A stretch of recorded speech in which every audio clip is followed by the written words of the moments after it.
अस्सलाम वालेकुम वरहमतुल्लाहि वबरकातुहू। डियर स्टूडेंट्स, एमडीकेट पेपर 2023 की केमिस्ट्री के एमसीक्यूज़ हम सॉल्व कर रहे हैं। ये वीडियो नंबर 10 है। हाँ, ये वीडियो आखिरी भी होगा क्योंकि आज की वीडियो में हम एमसीक्यूज़ पूरा करेंगे। एमडीकेट पेपर 2023 में 53 एमसीक्यूज़ थे केमिस्ट्री के। ये पेपर ईटा ने कंडक्ट किया था।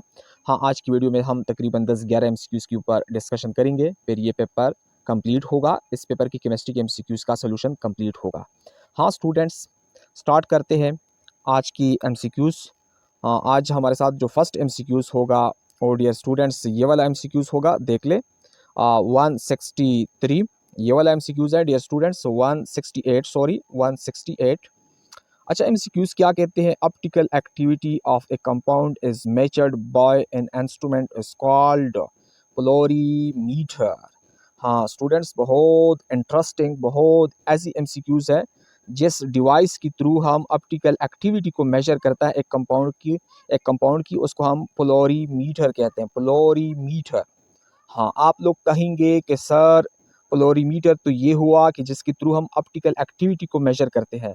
फिर ये कैलोरीमीटर क्या है? कैलोरीमीटर वो डिवाइस है जिसके थ्रू हम मेजर करते हैं एक केमिकल रिएक्शन के दौरान जो हीट रिलीज होता है या एब्जॉर्ब होता है, या किसी फिजिकल प्रोसेस के दौरान जो हीट रिलीज होता है या एब्जॉर्ब होता है, वो जिस डिवाइस के थ्रू हम मेजर करते हैं वो है कैलोरीमीटर। अच्छा, इस तरह बैरोमीटर। इसके बाद जो दूसरा डिवाइस है बैरोमीटर, आप लोग कहेंगे कि बैरोमीटर क्या है? बैरोमीटर वो डिवाइस है जिसके थ्रू हम एटमॉस्फेरिक प्रेशर को मेजर करता है। हाँ, ये बैरोमीटर है।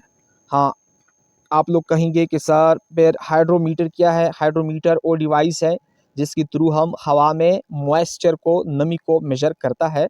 हाँ, ऑप्टिकल एक्टिविटी जिस डिवाइस के थ्रू हम मेजर करते हैं वो पोलोरीमीटर होता है।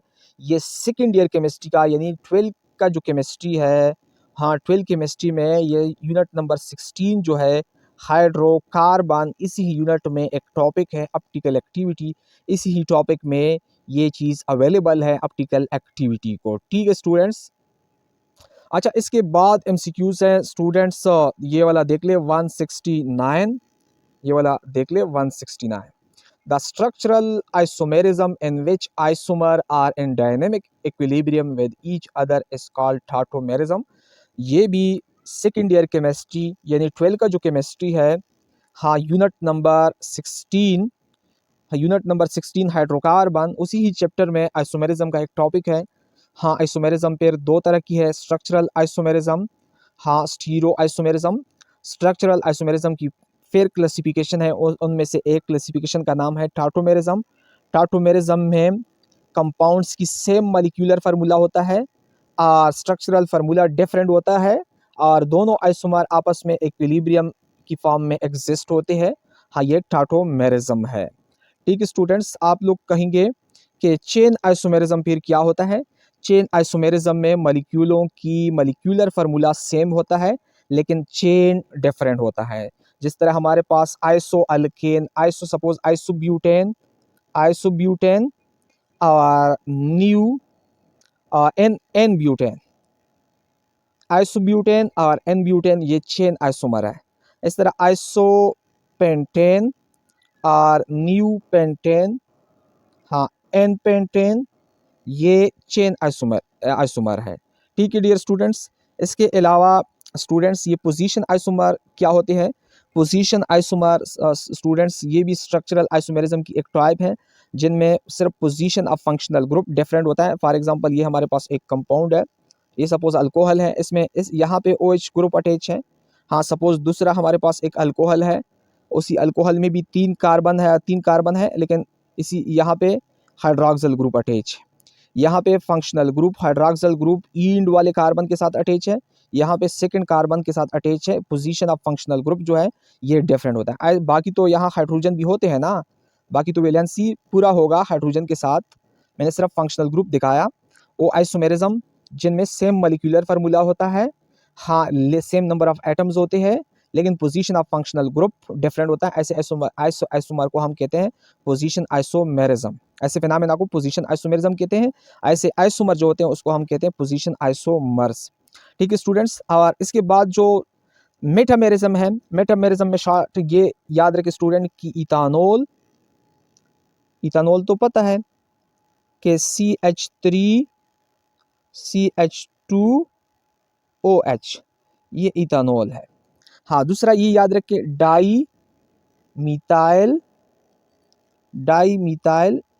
ईथर, इसका फार्मूला है CH3OCH3। ये देखें दोनों का अगर हम देखें यहाँ ये फार्मूला देख ले, इसमें 2 कार्बन है, 6 हाइड्रोजन है, 1 ऑक्सीजन है। इसमें देख ले 2 कार्बन, 6 हाइड्रोजन, 1 ऑक्सीजन, दोनों का मॉलिक्यूलर फार्मूला सेम है, लेकिन दोनों का जो फंक्शनल ग्रुप है वो डिफरेंट है। हाँ, डिफरेंट चेन है। ऐसी फिनोमेना को मेटामेरिज्म कहते हैं, और ये दो आपस में हम कहते हैं कि ये मेटामर है। ठीक है स्टूडेंट्स, अगर बाकी आप लोगों ने ये चीज़ डिटेल के साथ देखना है तो फिर यूनिट नंबर 16 हाइड्रोकार्बन को चले जाएं। 16 जो यूनिट है हाइड्रोकार्बन, उसी ही चैप्टर में आइसोमेरिज्म का टॉपिक अवेलेबल है, वहाँ पे देख सकते हो। हाँ, इसी एमसीक्यूज का जो करेक्ट ऑप्शन है वो टाटोमेरिज्म है। अच्छा स्टूडेंट, उसके बाद हमारे साथ जो एमसीक्यूज है 170, ये वाला देख लें। 170, isopropyl benzene is also called cumene. Suppose देख स्टूडेंट, मैं यहाँ पे दिखाता हूँ, ये हुआ स्टूडेंट्स बेंजीन, और यहाँ पे मैं आप लोग को दिखाता हूँ आइसोप्रोपाइल बेंजीन।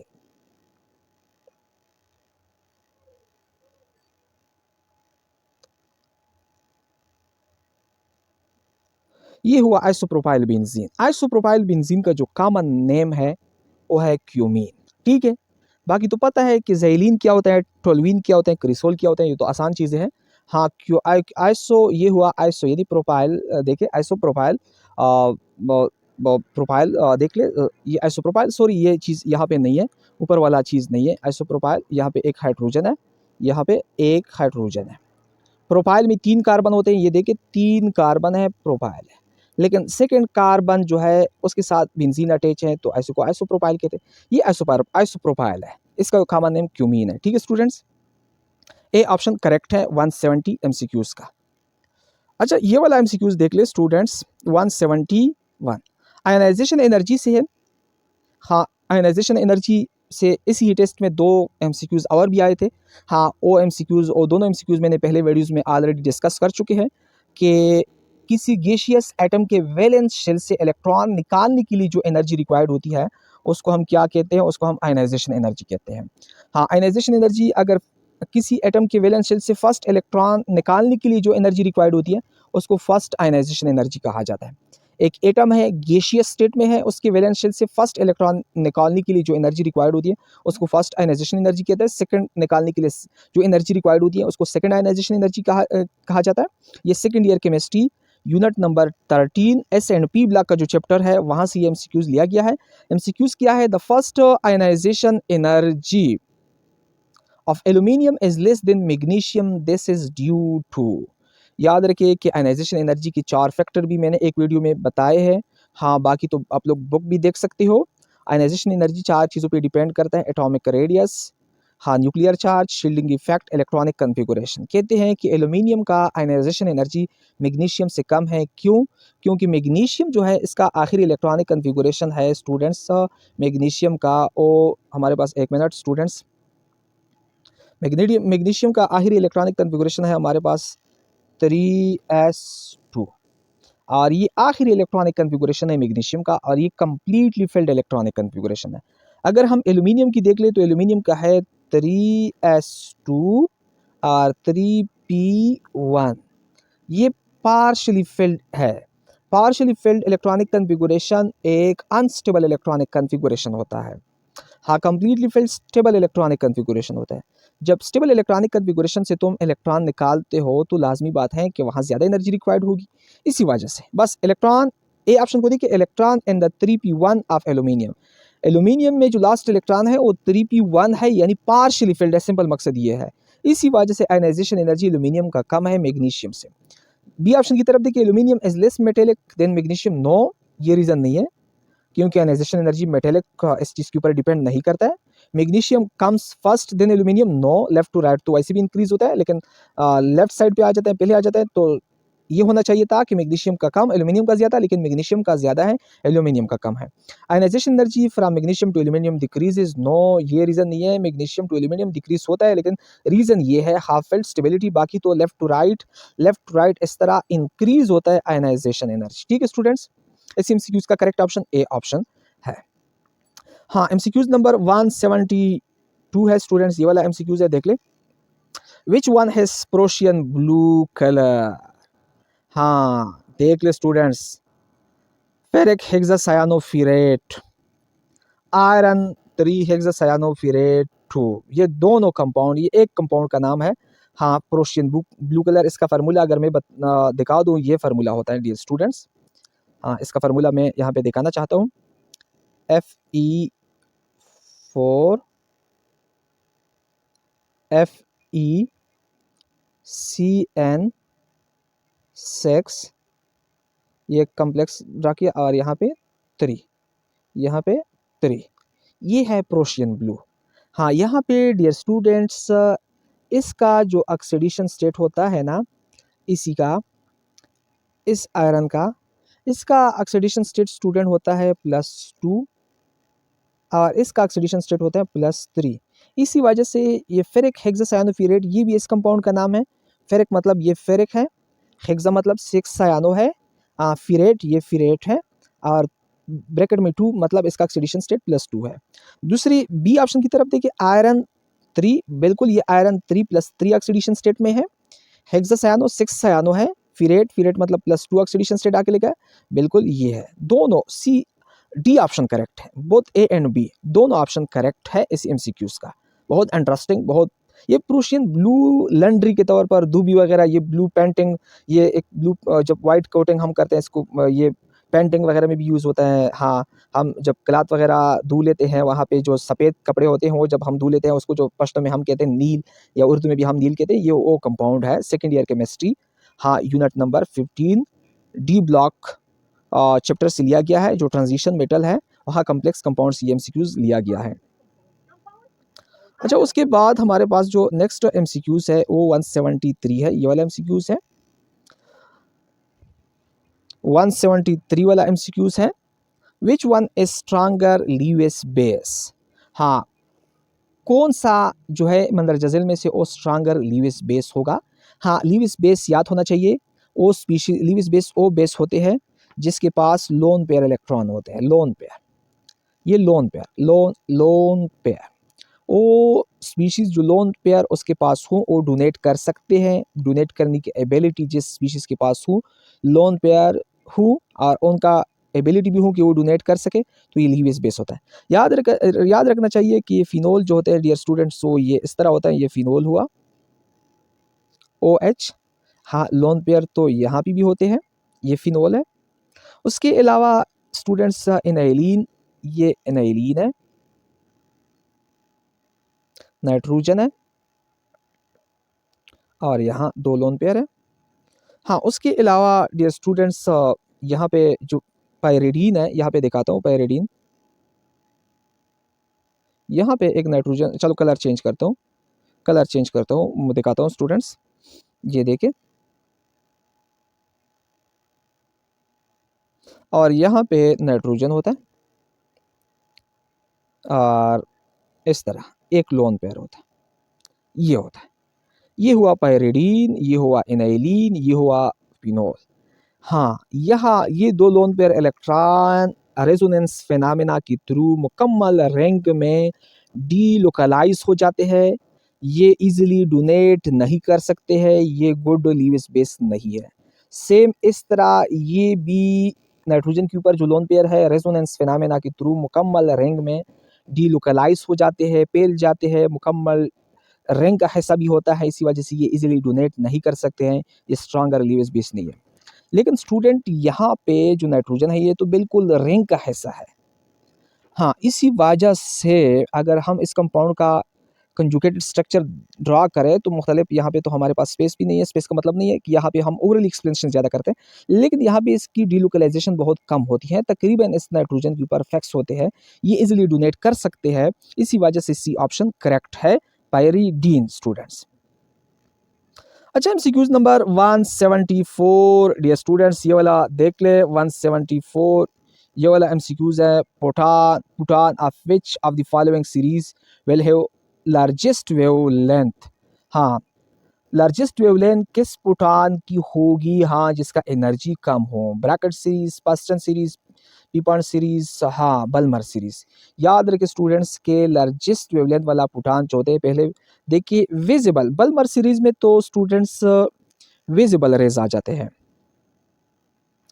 बल्मर सीरीज जो है, बल्मर, इसमें विजिबल रेज आ जाते हैं, ईवी का मतलब विजिबल। फिर Paschen series, Brackett series, Pfund series. Paschen series, Brackett series, हाँ, पी फंड सीरीज। यहाँ आई आर रेस होते हैं, लेकिन नियर आई आर, याद रखिए नियर आई आर, ये मेड आई आर रेस यहाँ पे होते हैं। यहाँ पे इमेट होते हैं फार आई आर। हाँ, फार आई आर जो होता है उनका वेवलेंथ लॉन्गर होता है, इसी वजह से पी फंड सीरीज जो है इसका वेवलेंथ लॉन्गर होता है। First year chemistry atomic structure की चैप्टर में हाइड्रोजन स्पेक्ट्रम से ये एमसीक्यूज लिया गया है, वहाँ पे ये टॉपिक अवेलेबल है।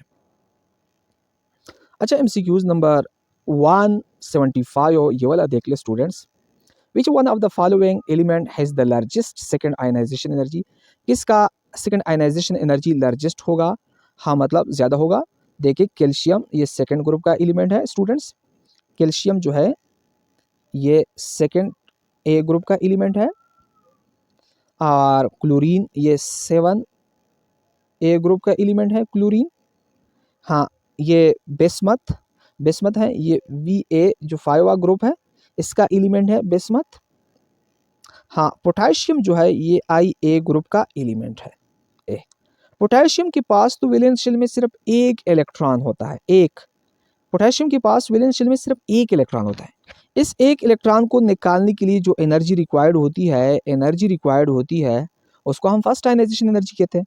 सेकंड आयनाइजेशन एनर्जी की बात हो रही है, सेकंड आयनाइजेशन में तो पोटेशियम से तो हम सेकंड शेल से इलेक्ट्रॉन निकालेंगे, क्योंकि पोटेशियम के वैलेंस शेल में सिर्फ एक इलेक्ट्रॉन है। उसके लिए जो एनर्जी रिक्वायर्ड होगी वो तो फर्स्ट आयनाइजेशन एनर्जी कहलाया जाता है। अगर पोटेशियम से हम सेकंड इलेक्ट्रॉन निकालेंगे, वो तो सेकंड लास्ट शेल से निकालेंगे। हाँ, सेकंड लास्ट से जो इलेक्ट्रॉन निकालता है उसके लिए जो एनर्जी रिक्वायर्ड होती है वो सबसे हाईएस्ट होगा वैलेंस शेल वाला से। हाँ, कैल्शियम के वैलेंस शेल में 2 इलेक्ट्रॉन मौजूद है, 2 इलेक्ट्रॉन है। क्लोरीन के वैलेंस शेल में तो बिल्कुल 7 इलेक्ट्रॉन है।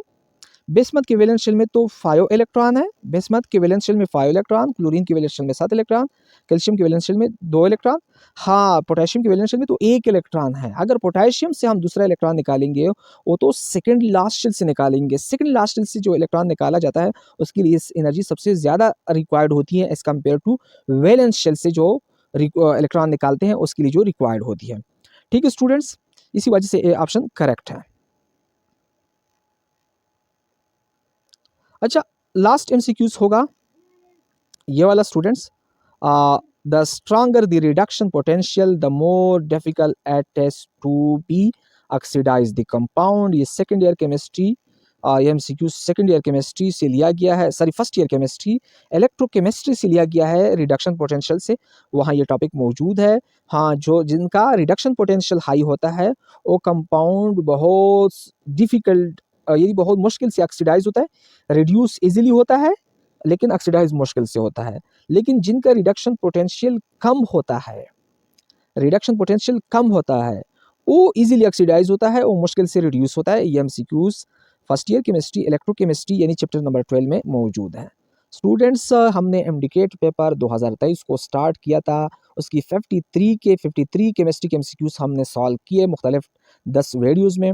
हाँ ज़बा यो द खबर कौम जमा अवरीदुन को जमा शागिर्दानो च the video la quality ha sumra video mong pada paper da sumra videos ki mong da paper MCQ sal kro no da video qualities